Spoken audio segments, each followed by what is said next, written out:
días, profesor. El día de hoy, junto a mi compañero Nicolás Canalis y quien le habla, Víctor Rivera, vamos a hacer un análisis biomecánico con la destreza del saque alto en voleibol. Bueno, a manera de introducción, o lo que vamos a tratar en el siguiente video va a ser identificar fases críticas de la destreza, algunas variables cinemáticas como lo podrían ser la velocidad de ejecución, el tiempo de ejecución y la aceleración de esta misma. Bueno, a continuación nos encontramos con tres autores, los cuales serían Abendroth, Smith y Grass en 1999, donde plantean que la fase, el saque con salto de voleibol, en este caso tiene o se compone de 5 fases. Una fase inicial o fase 0, que vendría a ser el reposo, una fase 1, que es la carrera de aproximación, luego una fase 2, que es la batida. Nos encontramos siguiente a esto la fase 3, que es la preparación del golpeo. Llegamos a la fase 4, que es el golpeo mismamente al balón. Y en la última fase, una fase 5, sería la caída. Bueno, como anteriormente dije, podemos ver aquí en la fase inicial o la fase de reposo o la fase 0, donde nosotros calibramos nuestra matriz en cuanto al plano cartesiano y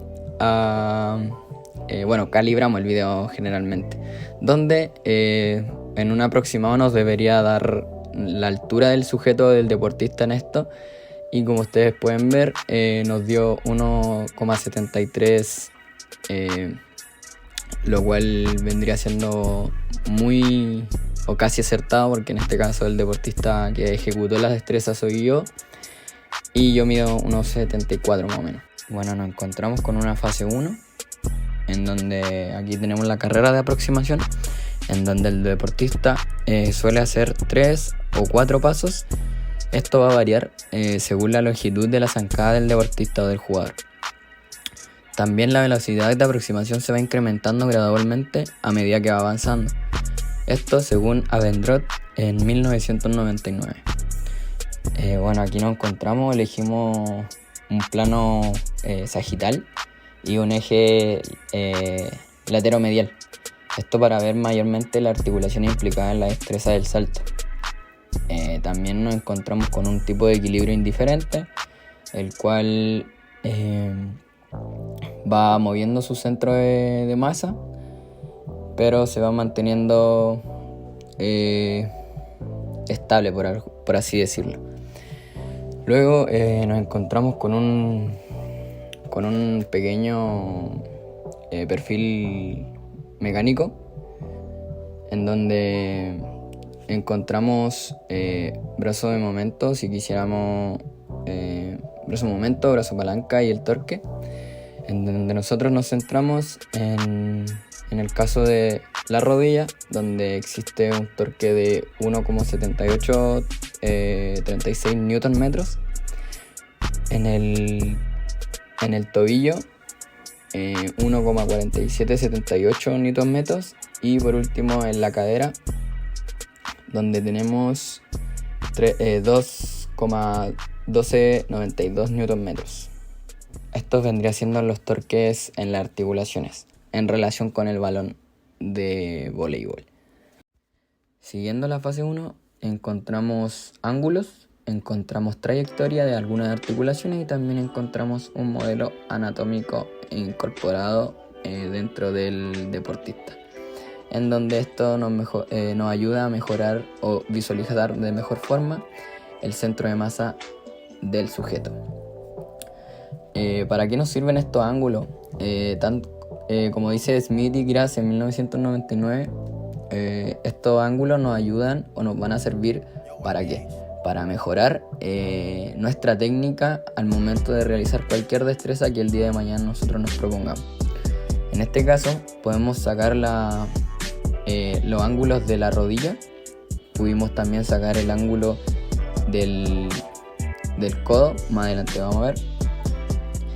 Y posteriormente también pudimos, en cuanto a las trayectorias o cómo era la trayectoria de donde se movía las ciertas articulaciones que nosotros pusimos en práctica. Posteriormente encontramos la fase 2, o sea la batida. En esta fase el jugador realiza los movimientos necesarios para conseguir una máxima velocidad vertical y también aprovechando la velocidad horizontal generada en la fase anterior. Según Gutiérrez y Coles en 1902 y Coleman y Coles en 1993, se presentan dos subfases: el impulso de frenado, que se finaliza con una flexión de cadera y de rodilla, y también la aceleración. Bueno, aquí, como podemos ver, tenemos eventos críticos en los cuales nosotros, o bueno, con mi compañero notamos el primer evento crítico que tenemos es en la flexión de las rodillas, y también tenemos que el segundo evento crítico es que las rodillas no estuviesen lo suficientemente separadas a lo ancho de los hombros, o lo estuviéramos muy separadas, o muy juntas. También nos encontramos aquí en que nosotros ya lanzamos el balón para posteriormente concluir el rechazo. Seguimos en un plano sagital y en un eje lateromedial.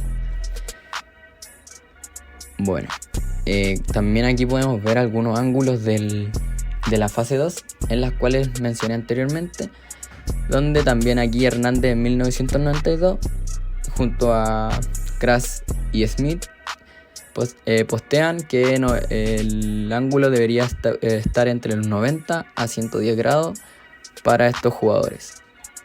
En este caso, el sujeto de nosotros logró o pudo realizar la flexión de las rodillas en 134 grados, 2. Esto nos arroja muchos datos relevantes, ya que desde la biomecánica podemos mejorar estos mismos aspectos para poder perfeccionar la destreza que quisiésemos realizar.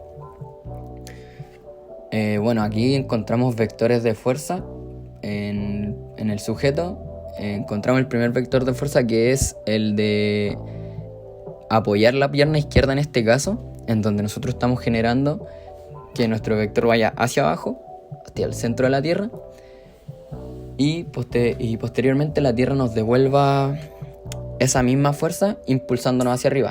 Esto argumentándolo con la tercera ley de Newton, que vendría a ser la acción y reacción, en donde nuestra acción vendría a ser, como dije anteriormente, el pie izquierdo, apoyarlo como pie base para posteriormente ejercer fuerza sobre el piso, y que este mismo piso, la reacción que tenga va a hacer que nos impulse hacia arriba y nosotros logremos el salto.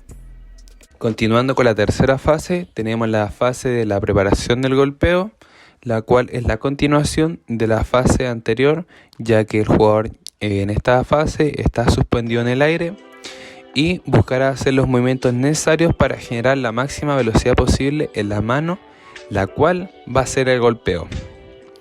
Esta fase se divide en varias subfases, las cuales se van a ir complementando para preparar el golpeo. La primera sería la subfase de preparación, que comienza en la fase de la batida, que es la fase de salto, hasta el comienzo de rotación externa del hombro del brazo ejecutor. Posteriormente tenemos la siguiente subfase, que es la subfase de armado, y esta comienza con la rotación externa del hombro ejecutor y finaliza al empezar la rotación interna de dicho brazo. Y para finalizar tenemos la subfase de aceleración, la cual comienza con la rotación interna del hombro del brazo ejecutor y termina en el momento en el cual hace contacto con el balón.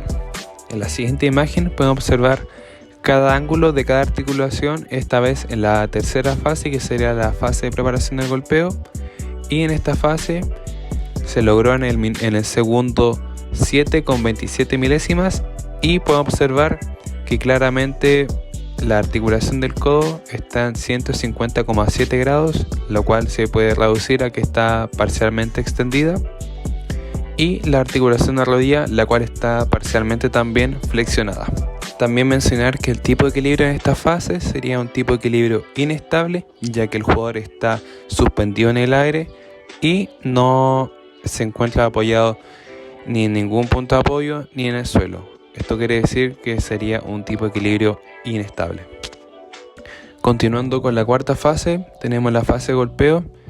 En esta se completa la extensión del codo y se continúa el movimiento del brazo que va a ejecutar el golpeo en un movimiento hacia adelante y hacia abajo. También durante esta fase se realizan movimientos compensatorios del plano inferior para acompañar el golpeo, produciéndose así la extensión de rodillas y la flexión con rotación del tronco.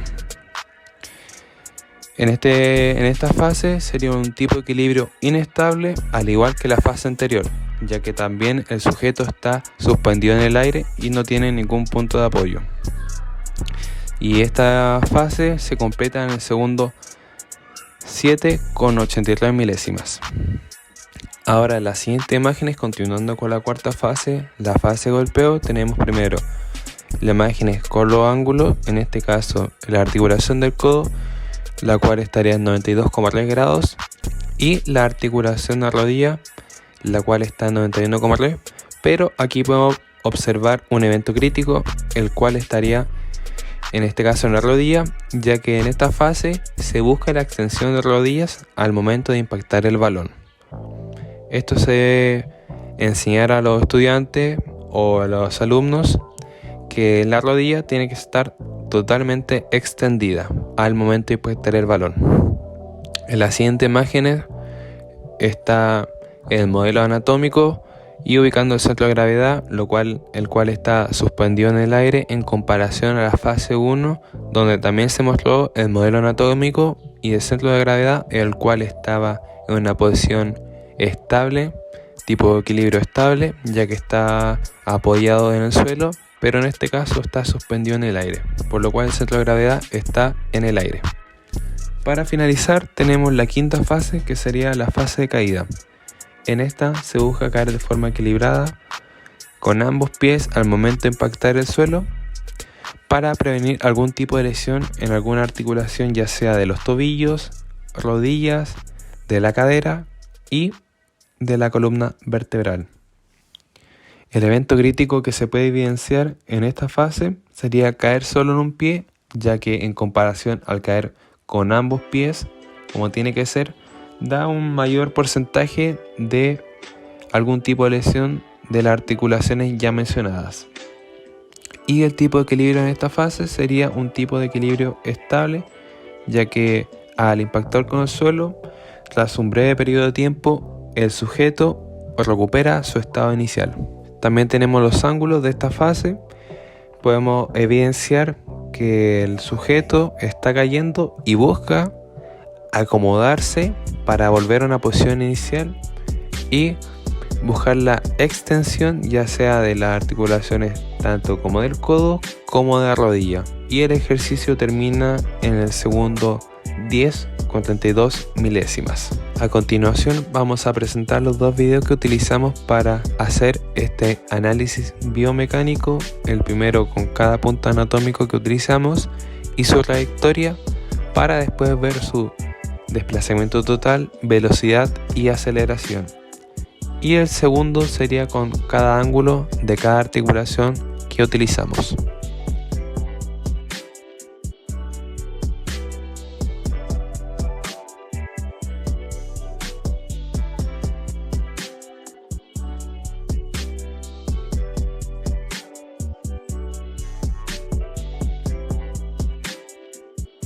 Ahora tenemos los gráficos, en este caso de la distancia total.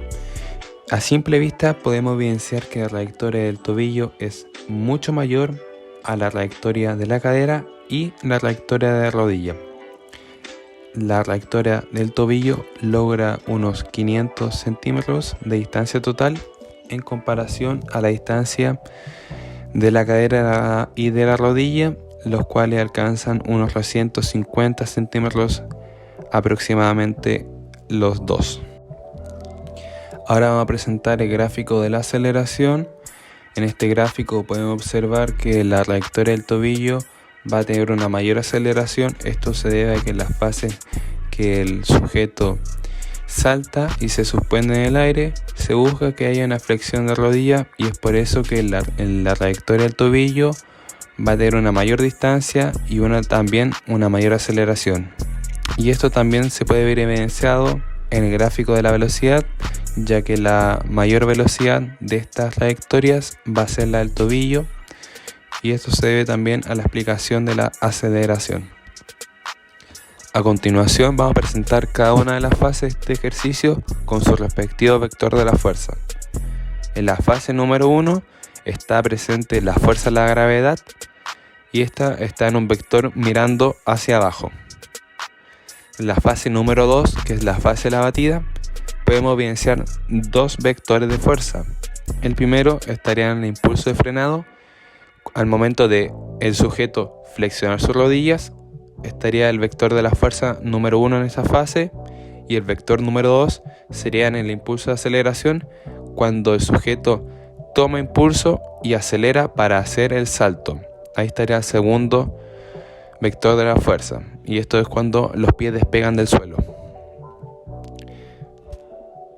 Continuando con la tercera fase, también están presentes dos vectores de fuerza. El primero, que es la continuación de la fase número 2 al momento de despegar los pies del suelo, continúa con la suspensión en el aire del sujeto. Por eso está el vector apuntando hacia arriba, ya que se produce el salto. El segundo vector estaría al momento de que el sujeto busca impactar con su mano el balón, y ahí estaría el segundo vector de la fuerza. En la cuarta fase ya impactó el sujeto el balón, y este estaría reducido en una flecha que estaría hacia adelante y un poquito hacia abajo también para buscar el saque. Y también el segundo vector de esta cuarta fase estaría apuntando hacia abajo, ya que el sujeto está en caída. En la fase número 5, el sujeto ya está en el suelo, es por eso que la fuerza o el vector de la fuerza está hacia abajo, y también se presenta otro vector de fuerza, ya que sería un vector de fuerza resultante o reactiva, ya que al impactar con el suelo se produce este vector de fuerza que lo produce el suelo al momento de llegar al suelo o impactar con el suelo. Posteriormente nos encontramos con la tabla, en donde podemos observar o visualizar alguna musculatura y articulaciones implicadas dentro de esta destreza. Como por ejemplo podemos ver en la fase 1 una flexión del codo, en donde vemos al bíceps como un grupo agonista, y al tríceps como antagonista. ¿Qué quiere decir esto? El bíceps viene a funcionar como el principal músculo en la flexión del codo, en donde la mano intenta tocar el codo, y en contraria, el tríceps viene a funcionar como un músculo en donde frena, donde intenta evitar que en este caso la mano con el hombro se junte. También podemos ver la fase 3, una hiperextensión de la espalda, en donde en los grupos musculares de la espalda se intentan juntar, y los grupos los abdominales intentan evitar que la espalda se junte. Entonces, en este caso, los grupos musculares de la espalda vendrían a ser los agonistas, y los que están posterior, o en este caso los abdominales, vendrían a ser los antagonistas, que vendrían a oponer el movimiento. Luego podemos observar que en la fase 1, fase 2, fase 3 y hasta la fase 4 estamos en una fase concéntrica, porque estamos en contra del movimiento. Podemos ver que en la fase 1 la articulación del codo podríamos venir a decirlo que está en isometría, o sea, la húmero radiocubital estaría en una fase isométrica, y posteriormente en la fase 2 esta pasaría a concéntrica junto con todo el movimiento. Ya en la fase 3, si bien sabemos que todo el movimiento o todas las articulaciones están en concéntrico, nosotros podemos observar de mejor forma en el brazo derecho. Observamos que en la articulación del húmero radiocubital y la acromioclavicular, y también si vemos más a fondo la glenohumeral, pasan de estar en concéntrico a estar en una fase excéntrica a favor de la gravedad, en donde en la fase 4 o posterior vemos que estas tres articulaciones, que son la acromioclavicular, la glenohumeral y la húmero radiocubital, pasan a estar nuevamente en concéntrico, donde nosotros podemos observar que todo el brazo va hacia atrás y posteriormente vuelve a subirlo para realizar el golpe del balón. Y ya en la fase 5 podemos ver ya todas las articulaciones que serían, o las que estaríamos viendo en la tablita, vendrían a pasar a una fase excéntrica, en donde ya finalizarían el salto. A modo de cierre de todo este video, podemos observar o podemos apreciar que desde la biomecánica hay muchos puntos a mejorar, a tener en cuenta y poder perfeccionar un movimiento, que es lo que como deportista se busca. Y buscamos netamente el mejorar la habilidad, el mejorar, por ejemplo, en este caso que nosotros examinamos o estudiamos el salto con golpe. Entonces, personalmente como deportista y como sujeto que también realizó la destreza, mediante los autores también que se mencionaron, entonces da como síntesis que por ejemplo en el tema de los ángulos, si bien se buscaba de 90 a 110, yo hacía 130, entonces hay ejercicios para mejorarlo. Y también, si yo quisiese mejorar ya a largo plazo, puedo sacar mucho provecho desde la biomecánica.